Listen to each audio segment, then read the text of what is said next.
Assalamualaikum warahmatullahi wabarakatuh. Izin memperkenalkan diri, nama Santri Muhammad Nurfani, NPM 2021-020463, kelas E, jurusan Hukum Tata Negara. Baiklah, saya di sini akan memberikan kesimpulan untuk memenuhi tugas UAS mata kuliah fikih ibadah. Kesimpulan yang pertama ialah dari materi tayamum. Tayamum sebagai pengganti wudhu, sebagai solusi ketika akan ibadah kepada Allah di saat tidak ada atau berhalangan menggunakan air. Penjelasan sederhana tentu perlu ditambahi lagi dengan pengetahuan dari yang lainnya. Salah satu syarat sah sholat adalah dengan cara bersuci dari hadas besar ataupun kecil. Normalnya itu dilakukan dengan cara berwudu sesuai dengan Quran surat Al-Maidah ayat 6. Meskipun demikian, hal tersebut membuat seseorang tidak dapat berwudu saat waktu sholat tiba, dan ia harus tetap melaksanakan ibadah tersebut. Hal ini tercantum dalam surat An-Nisa ayat 43, yang intinya, jika kamu sedang sakit atau dalam musafir, kemudian kamu tidak mendapatkan air, maka kamu bertayamumlah. Dari kedua ayat tersebut, alasan seorang melaksanakan tayamum, yang pertama, tidak memungkinkannya adanya air yang suci, dan yang kedua, tidak adanya air di sekitar, namun terdapat penjelasan lebih lanjut mengenai tayamum tersebut. Syarat dari tayamum yang pertama adalah ketiadaan air secara kasat mata.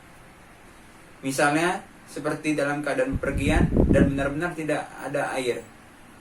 Sedangkan syarat secara syara atau air yang mencukupi untuk kebutuhan minum saja, sehingga tidak mungkin dipakai untuk wudhu.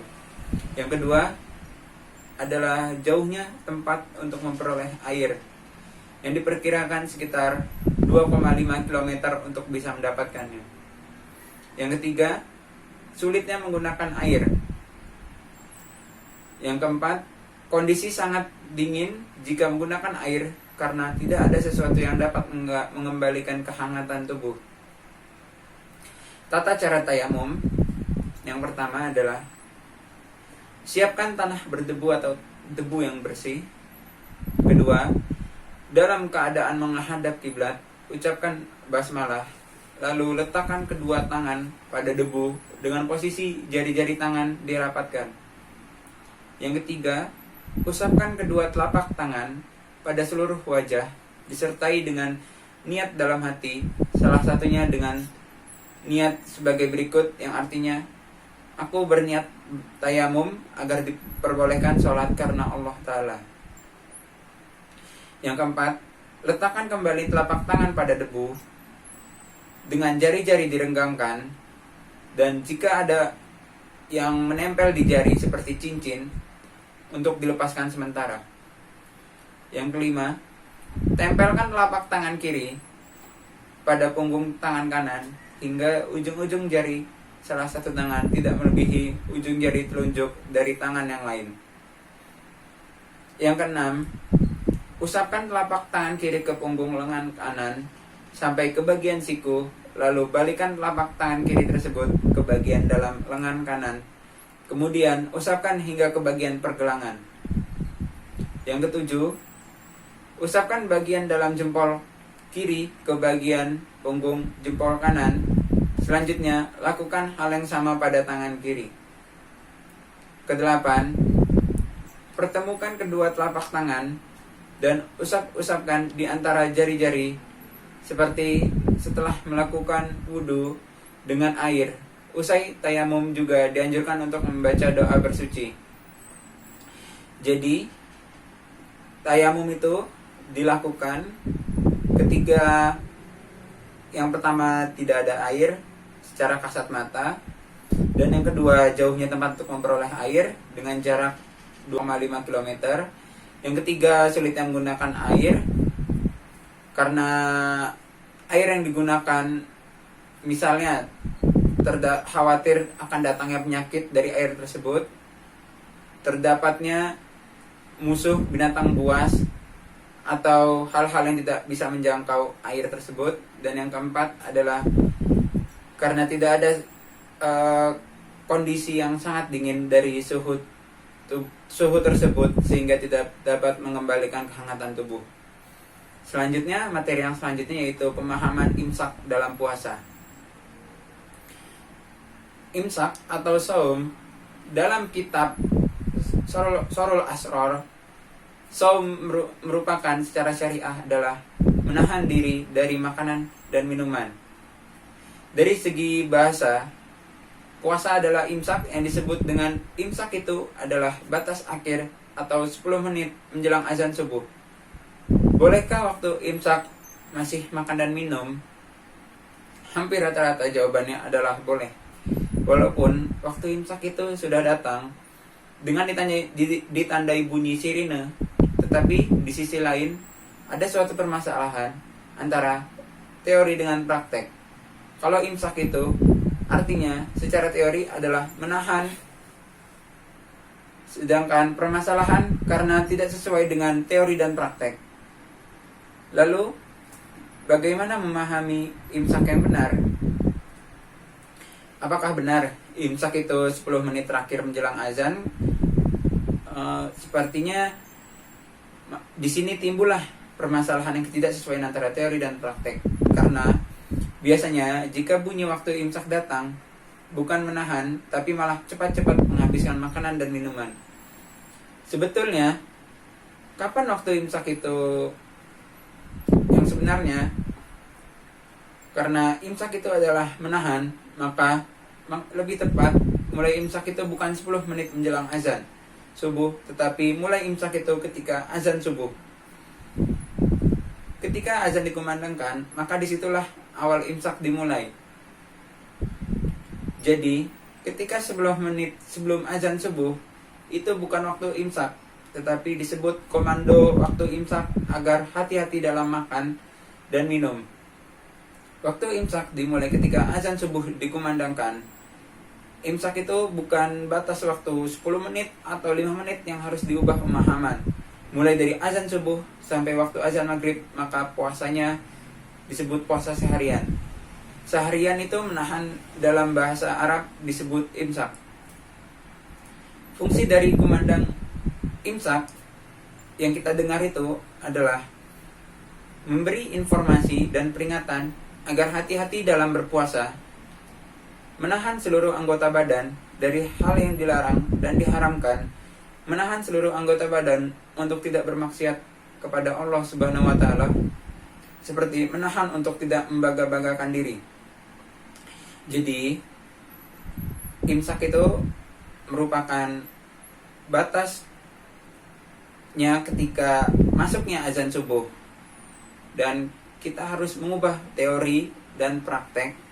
Karena yang sering kita dengar, imsak itu dimulai ketika 10 menit sebelum azan, dan harus diluruskan lagi, sebenarnya imsak itu dimulai pada saat azan subuh berkumandang. Dan seperti imsak yang kita dengar sekarang ini, itu merupakan komando peringatan untuk waktu imsak agar hati-hati dalam makan dan minum. Selanjutnya, materi yang selanjutnya yaitu zakat. Zakat adalah jumlah harta tertentu yang wajib dikeluarkan oleh orang yang beragama Islam dan diberikan kepada golongan yang berhak menerimanya, fakir miskin dan sebagainya.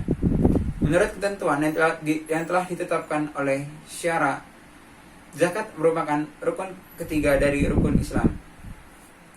Menurut bahasa, zakat artinya tumbuh, berkembang, dan suci. Yang dimaksud suci adalah dapat mensucikan, membersihkan harta muzaki atau harta orang yang berzakat, dan hak-hak mustahik atau penerima zakat, khususnya bagi fakir miskin. Selain itu, Zakat dapat membersihkan jiwa dari sifat-sifat tercela seperti kikir, tamak, serta sombong. Sedangkan bagi mustahik, zakat dapat membersihkan dari sifat-sifat tercela seperti iri hati, dengki terhadap muzaki.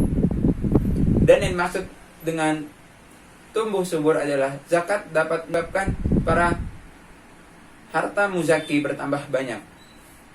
Menurut istilah, zakat dengan nama pengambilan tertentu dari harta tertentu menurut sifat-sifat tertentu dan untuk diberikan kepada golongan tertentu.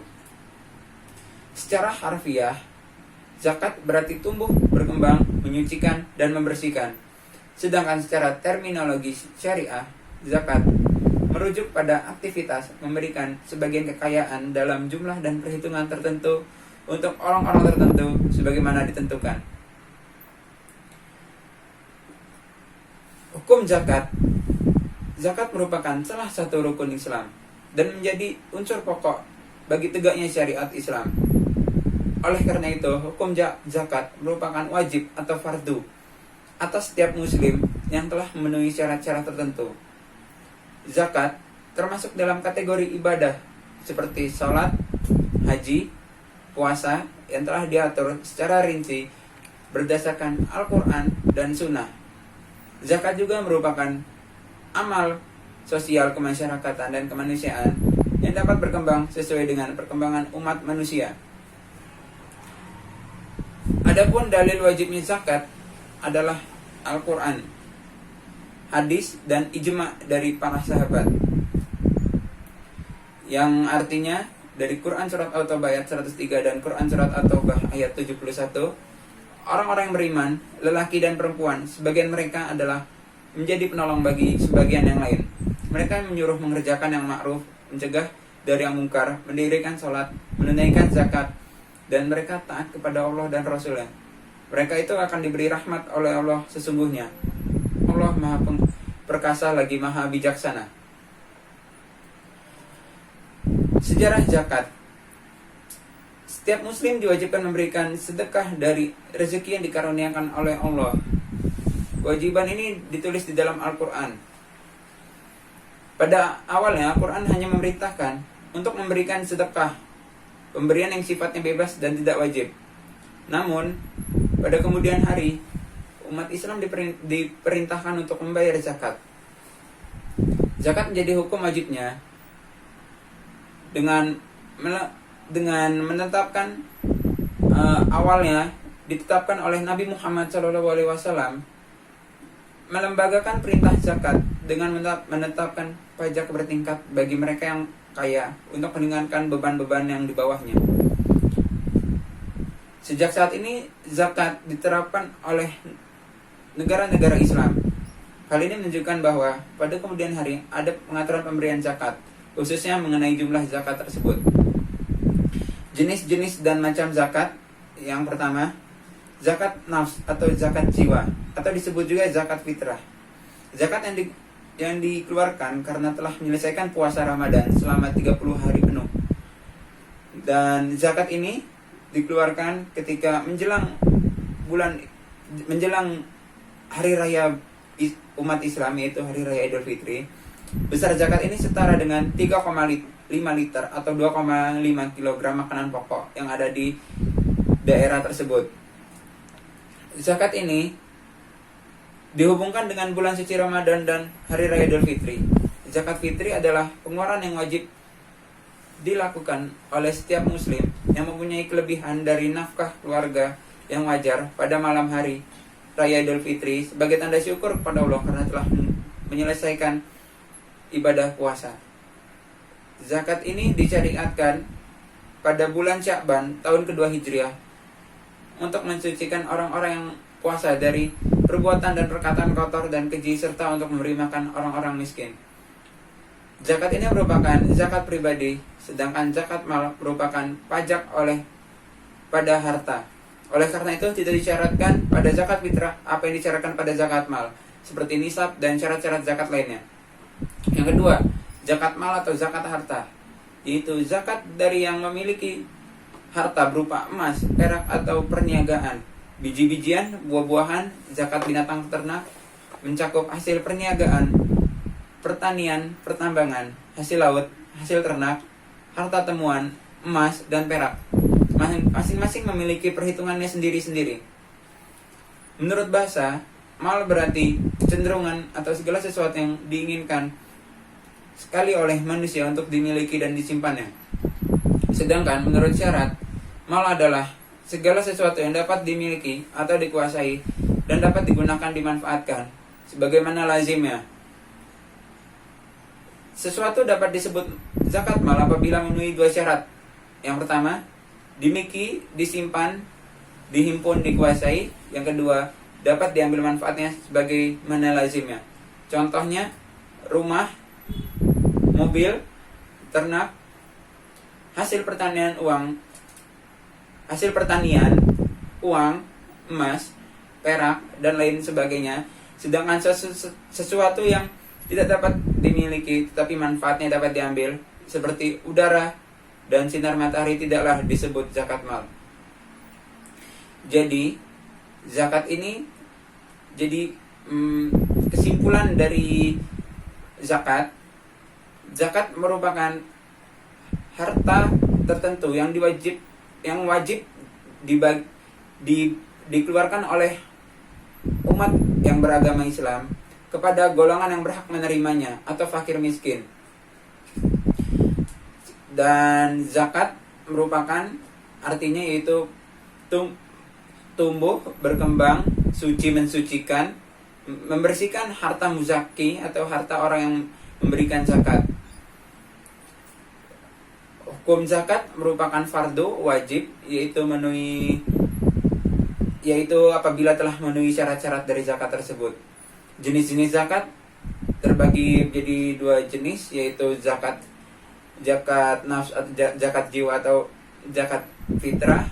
Dan zakat fitrah dikeluarkan ketika kita telah melaksanakan puasa sebulan penuh lamanya dan dikeluarkan ketika menjelang hari raya Idul Fitri. Dan yang kedua itu zakat mal atau zakat harta yang dikeluarkan berupa emas, perak, harta perniagaan, biji-bijian, buah-buahan, zakat binatang ternak. Dengan syarat sebagai berikut: dapat dimiliki, disimpan, dihimpun, dikuasai, dapat diambil manfaatnya sebagaimana lazimnya. Dan yang tidak termasuk di zakat mal contohnya adalah seperti udara dan matahari. Sekian, itu saja yang dapat saya sampaikan. Kurang lebihnya saya mohon maaf, dan kepada Allah saya mohon ampun. Wabillahi taufiq wal hidayah. Wassalamualaikum warahmatullahi wabarakatuh.